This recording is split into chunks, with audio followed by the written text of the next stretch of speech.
මේ සතියේ මාර්ගගත භාවනාව මුදිතාවෙන් නිවනට හැමදෙනාම තැන්පත් වෙන්න, කොන්ද කෙලින් කරගෙන වාඩි වෙන්න. මුදිතාව කියලා කියන්නේ ඉරිසියාවේ අනිත් එක විරුද්ධ පැත්ත. අන් අයගේ සැප කැමති බව. අන් කෙනාගේ සැපේ සතුටු වෙන්න පුළුවන්කම.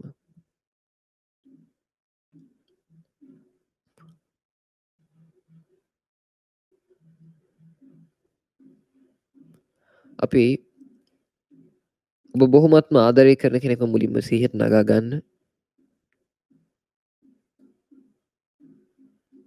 අම්මා තාත්තා හරි, එහෙම නැත්නම්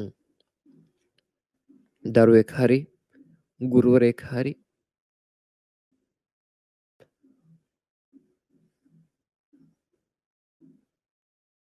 අන්න එයාට දැන් මුදිතාව පතුරවමු මුලින්ම. මුදිතාව කියන හැඟීම මොකක්ද කියලා හරියට ඉස්මතු කරගන්නයි මේ එක්කෙනෙක් අරමුණු කරගෙන අපි මුදිතාව පතුරවන්නේ. මුදිතාව කියන ඒ හැඟීම වෙන වෙනම මනාව තේරුම් ගන්න උත්සාහවත් වෙන්න මේ හරහා.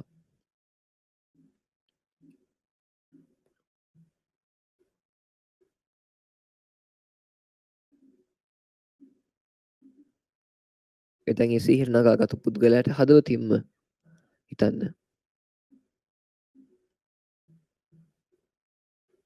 මොහොගේ ආශය වැඩේවා.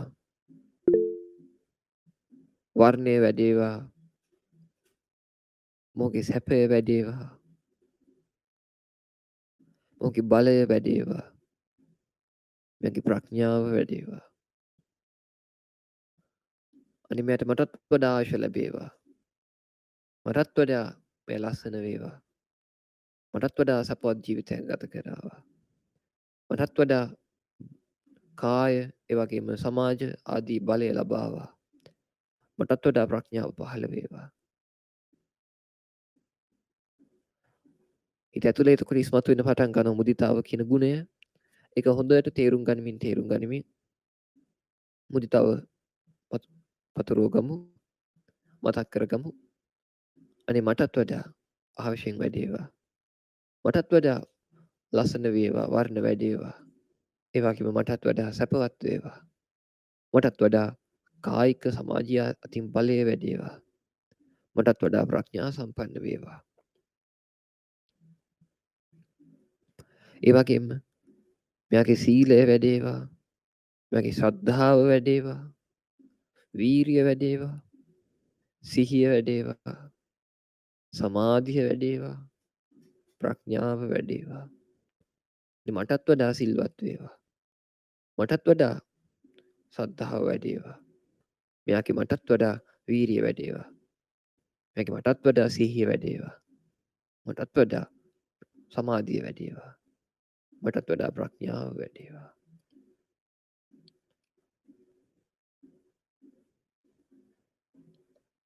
මගේ ආශය වැඩේවා. වර්ණය වැඩේවා. සැපය වැඩේවා. බලය වැඩේවා. ප්‍රඥාව වැඩේවා. දැන් මුදිතාව කියන හැඟීම වෙනම තේරුම් ගන්න පුළුවන් වුණොත් අනේ හැඟීම හතුරන්න පටන් ගමු. අපි මටත් වඩා සැපවත් වේවා කියන වචනේ විතරක් තියාගමු. මුදිතාව පතුරවන්න.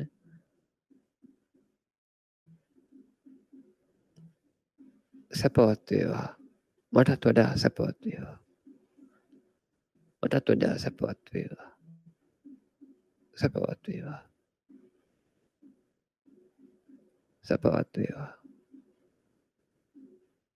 මටත් වඩා සැපයටපත් වේවා. සැපයටපත් වේවා. සැපයටපත් වේවා. දැන් මේ මුදිතාව කියන හැඟීම තමන්ගේ ඉස්සරහ දිසාවට හක් ගෙඩියක් පිබින්නාසේ ටෝච් එකක එළිය ඉස්සරහට වදින්නේ කොහොමද ත්‍රිකෝණාකාරව අනන්තයට විහිදෙන්නේ යම්සේද ඒ වගේ අනන්තයට විහිදවන්න. ඉදිරි දිසාවේ යම් තාක් සත්වයෝ ඉන්නවද පේන නොපෙනෙන ඒ වගේම කුඩා මහත් මේ ආදී සියලුම සත්වයෝ සැපයටපත් වේවා. සැපයටපත් වේවා. අම්මා කෙනෙක් දරුවෙක්ට ආදරය කරන්නාසේ ඔබ දැන් කලින් පුද්ගලයාට මුදිතාව පැතුරු ආසේ ඊට සමානව මුදිතාව පැතිරෙනකම් මෙනෙහි කරන්න. සැපවත් වේවා. හැමෝම සැපවත් වේවා. සැපවත් වේවා. සැපවත් වේවා. සැපවත් වේවා. සැපවත් වේවා.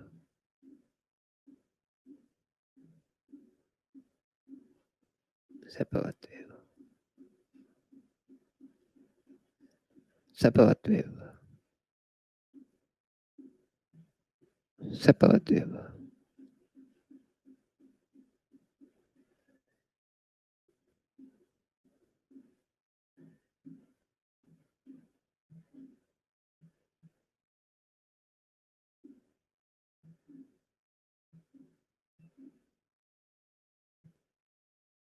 සැපවත් වේවා.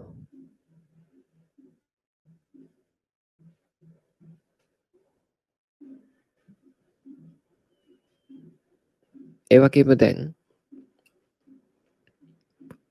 තමන්ගේ දකුණු අත පැත්තටත් හක්ගෙඩියක් පිබින්නාසේ ටෝච් එකක එළිය විහිදෙනාසේ මුදිතාව පතුරවමු.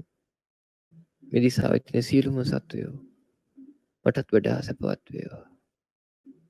සැපවත් වේවා. සැපවත් වේවා. සැපවත් වේවා. සැපවත් වේවා. සැපවත් වේවා.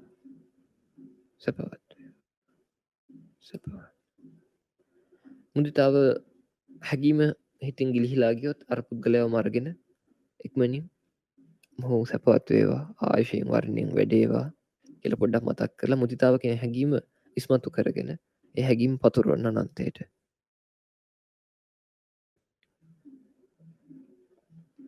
සැපවත් වේවා.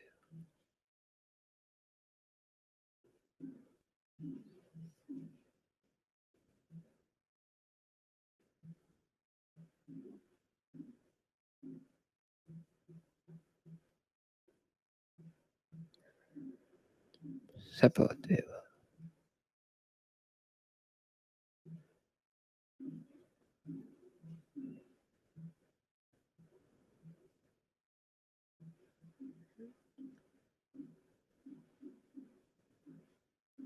දැන් පසුපස දිශාවට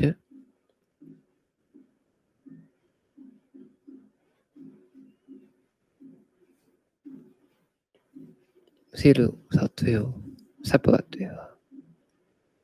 සැපවත් වේවා. සැපයටපත් වේවා. සැපයටපත් වේවා. සැපයටපත් වේවා.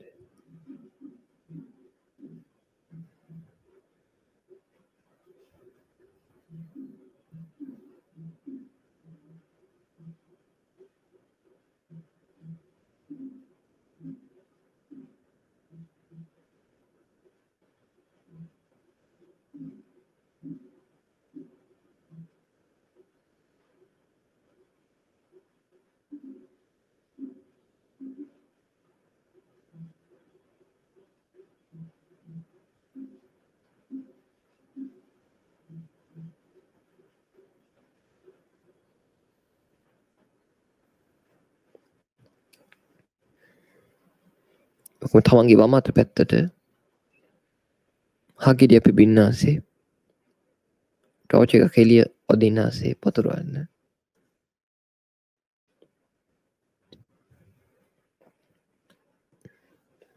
සියලු සත්වයෝ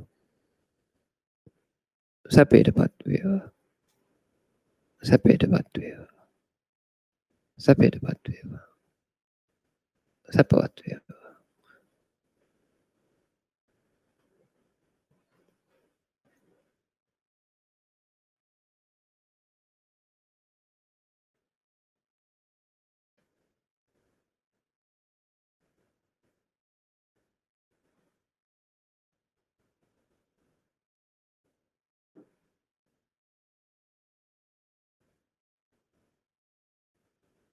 ඒ වගේ මුඩ දිශාවටත් පතුරවමු.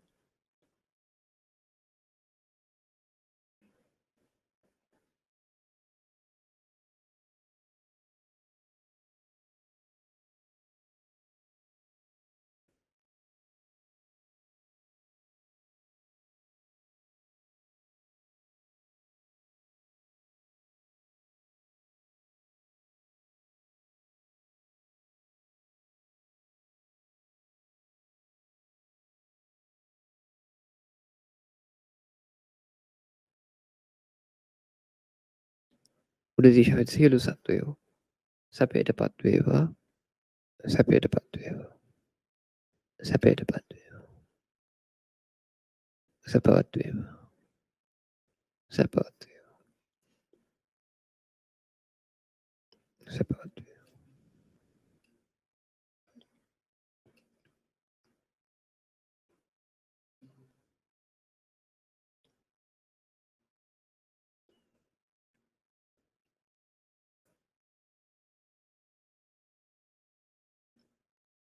සැපයටපත් වේවා.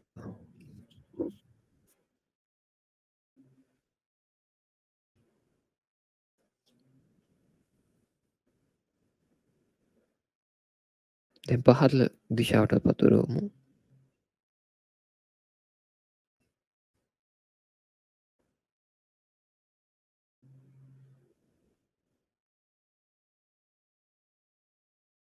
පහත දිශාවේ සියලු සත්වයෝ සැපයටපත් වේවා. සැපයටපත් වේවා. සැපයටපත් වේවා. සැපවත් වේවා. සැපවත් වේවා. සැපවත් වේවා.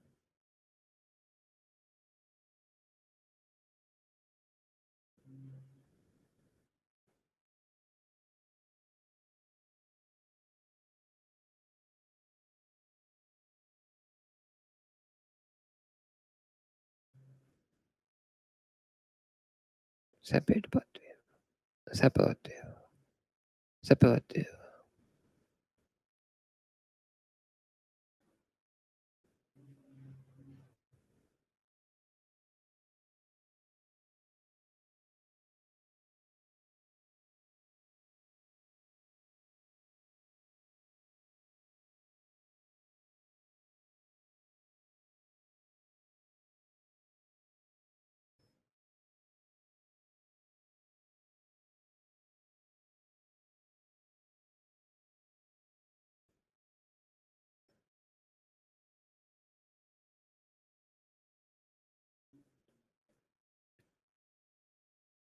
දිසා 6 එකතු කරලා පතුරවමු. සියලුම සත්වයෝ සැපයටපත් වේවා. සැපයටපත් වේවා. සැපයටපත් වේවා. සැපවත් වේවා. සැපවත් වේවා. සැපවත් වේවා. සැපයටපත් වේවා. සැපවත් වේවා. සැපවත් වේවා. සැපවත් සැපවත් සැපවත් වේවා.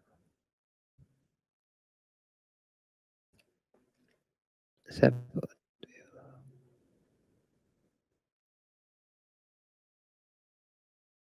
සැපවත්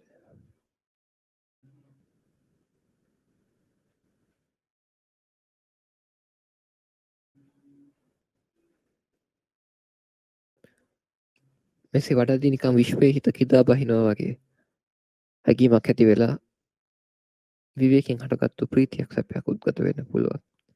එහෙම වෙනවා නම් ඒ සමාධියට තමන්ව ගහගෙන යන අවස්ථාව දීලා ඒ සමාධිය තුල හිත රඳව ගන්න හැකි තරම් වෙලා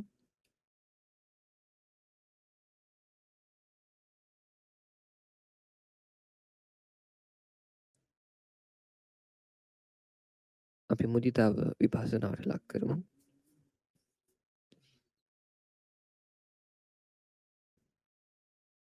නුවණින් මෙනෙහි කරන්න.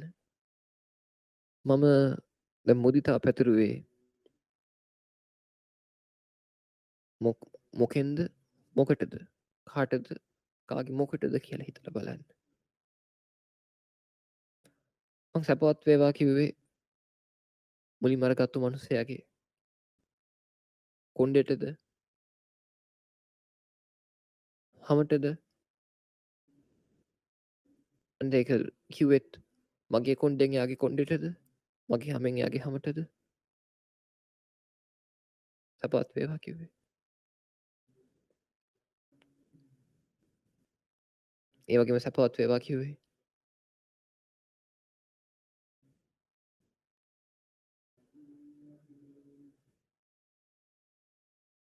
මගේ ඇටකටු වලින් එයාගේ ඇටකටු වලටද ඒක සැපවත් වේවා කිව්වේ මගේ මස් වලින් එයාගේ මස් වලටද ලෝක සත්වයාගේම මස් වලටද සැපවත් වේවා කිව්වේ මගේ ලේ වලින් අනිත් අයගේ ලේ වලටද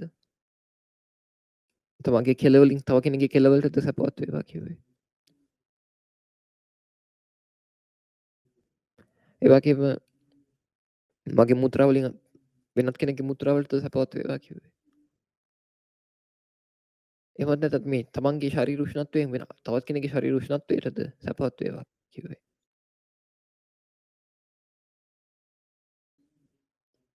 එහෙමත් නැත්නම් තමන්ගේ ඇගේ තියෙන වාතය අනිත් කෙනෙක්ගේ ඇගේ තියෙන වාතයටද සැපවත් වේවා කිව්වේ. නැත්නම් තමන්ගේ හුස්ම රැල්ලෙන් අනිත් කෙනාගේ හුස්ම රැල්ලටද සැපවත් වේවා කිව්වේ.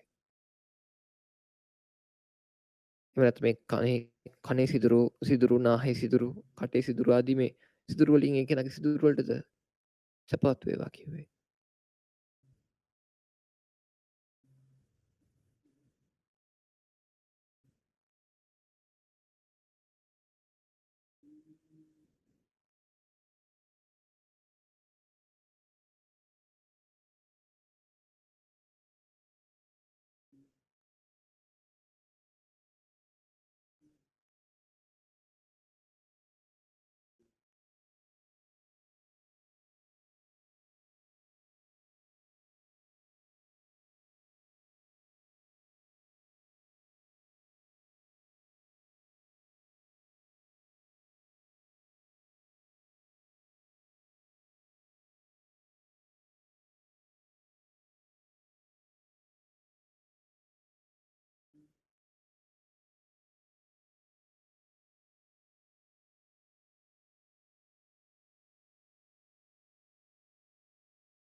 එහෙනම් මේ විදිහට දකිද්දිම හිතට තමන්ගේ කය නොපෙනී යන පටන් ගන්නවා. එහෙම නොපෙනුණු අය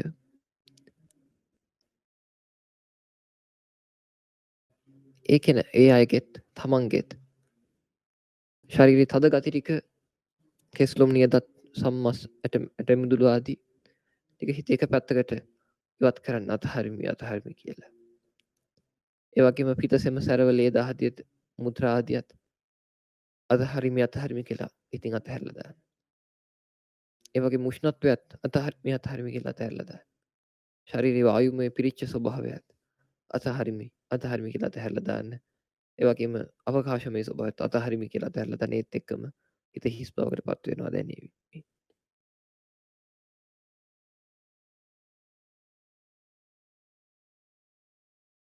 ඒ පාවෙන වගේ ස්වභාවයත් රූපයක් එක තේරුම් ගන්න ගතිය එක දැනෙන ගතිය දැනගන්න ගතිය සිතුවිල්ලක් භෞතික ස්වභාවය තියෙක පැත්තකටත් ඒක තේරුම් ගත් සිතුවිලි ඉතින් තවත් පැත්තකට ඈත් කරන්න අතහැරලා දාන්න. අනේ එතකොට හිතට රූප සංඥා සියල්ල ඉතින් නිරුද්ධ වෙලා ගිය විදිහේ සමාධියකට හිතපත් වේවි. දැන් එතන ඉතුරු වෙන්නේ වේදනා සංඥා විඥාන ආදිය. එයත් විපස්සනාවට ලක් කරන්න.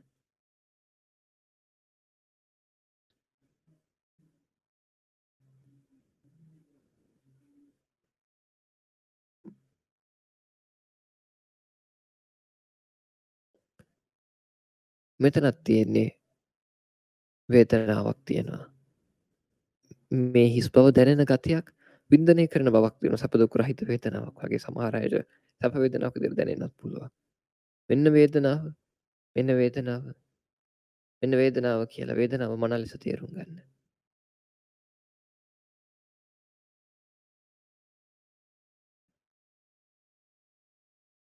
ඒ වගේම ඒ වේදනාව හඳුනාගත්තු ස්වභාවය. මෙන්න සංඥාව කියලා වේදනාවයි කියලා ලේබල් කරපු එකට තමයි සංඥාව කියන්නේ. මෙන්න සංඥාව කියලා සංඥාවක් තේරුම් ගන්න. වේදනාව හිතේ එක පැත්තකටත් සංඥාව තවත් පැත්තකට ඈඩ් කරලා දාන්න අතහරින්න කියලා. ඒකට වේදනා සංඥා දෙක උපාදානයේ වෙච්ච ගතිය නැති වෙලා ගිහිල්ලා හිතට මඤ්ඤණා වෙන්නේ විඥානස්කන්ධය පමණක් මඤ්ඤණා වෙන මට්ටමටපත් වෙනවා.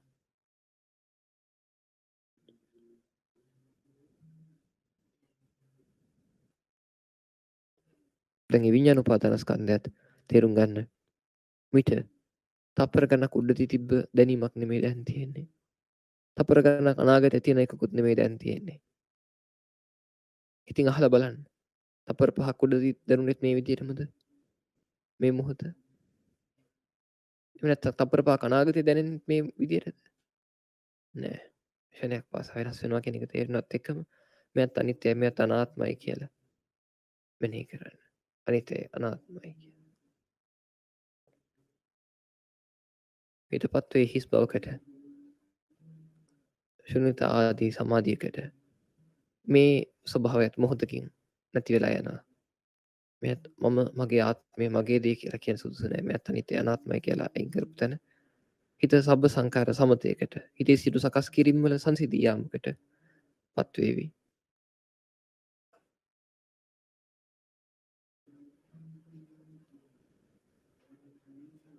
ඒ තුළ හැකිතාක් වෙලා ඉන්න. හිත නැවත කැඩුනත් ඒ වේදනාවක් විඥානයේ දෙයක් වුණා විතර නම් විඥානේ විපස්සනා කරලා ඉක්මනට එන්න පුළුවන්. ආයතනට පිටපත් කරගන්න පුළුවන්. විදීම් හඳුනා ගැනීමත් දැඩි ලෙස ග්‍රහණය වෙලා වගේ නම් එතන ඉඳලා විපස්සනා කරලා නැවත උතන්ට ඇවිල්ලා භාවනාව තුල වාසය කරන්න පුළුවන්. මං හිතට විවේකීම දෙනවා කියලා හිතාගෙන සැහැල්ලුවම සැනසීමම දෙනවා කියලා හිතාගෙන භාවනාවේ යෙදෙන්න. අමාරුයි හිත විසිරෙනවා ඒ වගේම හැකිලෙනවා.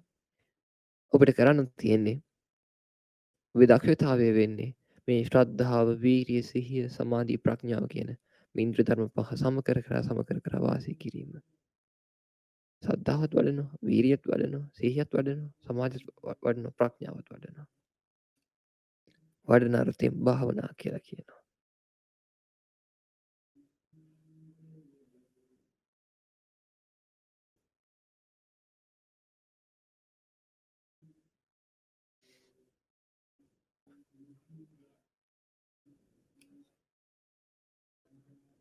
මේ විතර දිගින් දිගට භාවනාවේ යෙදෙන්න.